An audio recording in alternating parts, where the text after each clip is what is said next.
Hidden in Australia's capital Canberra lies a railway station that almost no one knows about. Opened in 1887, this station operated continuously for 100 years, until one day, it suddenly went silent. Join me as I go on a little trek to find this station and uncover a little bit about its history. Does it still work? On the lookout for snakes. I have no idea what it is. I don't know if you can hear that.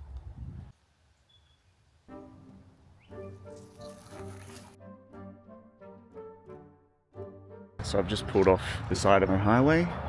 Let's see if we can find where to go. Gotta watch your step here. Okay, we're going up a hill. Pine trees. It's relatively peaceful up here, except for the faint sound of the highway in the background. I should probably check Google Maps to see if I'm going the right direction, but I like to live on the edge sometimes, so I'm not going to do that. Today we are winging it. Quite a nice view from up here. I can just hear like random sounds in the background. I don't know if you can hear that.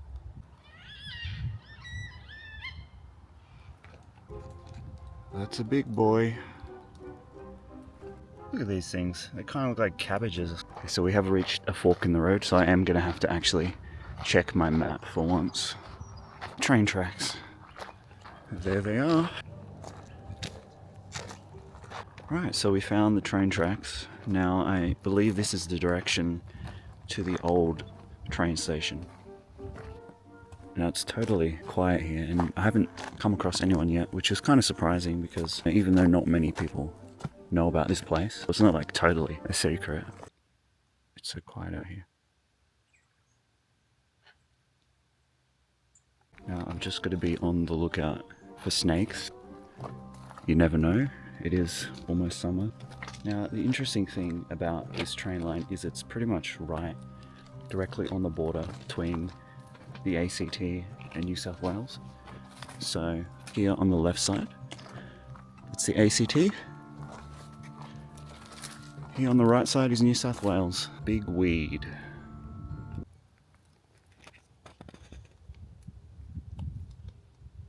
We should be getting relatively close now.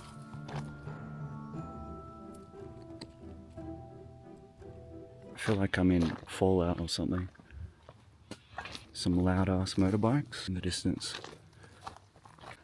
Now, I should probably give you some information about this station.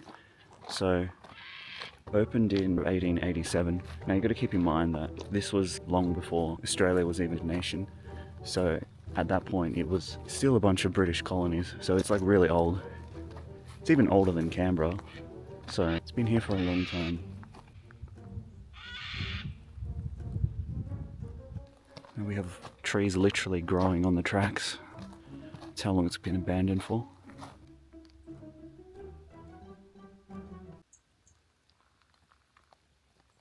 Now I have to admit I have not checked if I'm going the right way, so we will find out. Okay, I do see a sign in the distance, so it does seem like I have gone the right way. This fly is driving me insane. Okay, so we are coming to a sign. Here it is. Of course, this is why we can't have nice things. Someone's decided to tag it. Okay, so essentially this just talks about the founding of the nation's capital and how the New South Wales government had to give up land for this railway track. And there's an excerpt from some newspaper article from 1885 about some farmer who was like pissed that they were taking his land. Well, looks like we have arrived at the main attraction.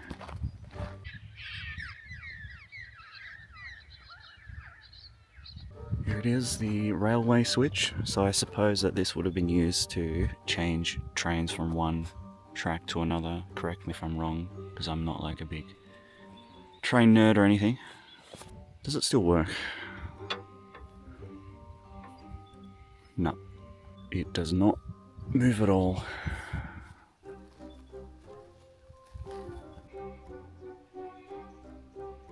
I guess this would have been part of the switching mechanism back in the day.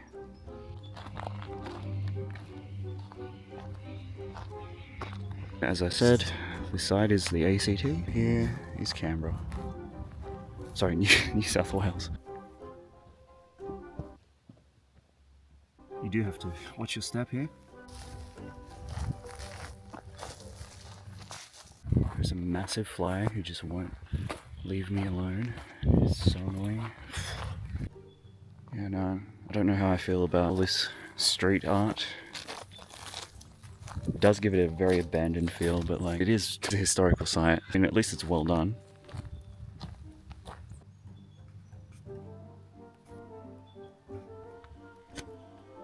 There we have a big, juicy Angus beef cow. Maybe I'll get a steak later. The station shut down in the 70s, so it ran for a good 100 years, I'd say. Why? Why did it shut down? Developments in road transport, you know, trucks were made, so we didn't need rail transport that much anymore when you have big ass trucks. Highways were built. After a while, I guess it just became obsolete. It wasn't needed anymore. It's kind of sad when you think about it. What can you do? It's not needed, it's not needed. So here it sits. It probably wasn't used that much since the 50s, I'd say. Like, with the advent of getting cars and stuff. I totally get why the corkscrew hat is like a stereotype in Australia, because these goddamn flies are just driving me insane.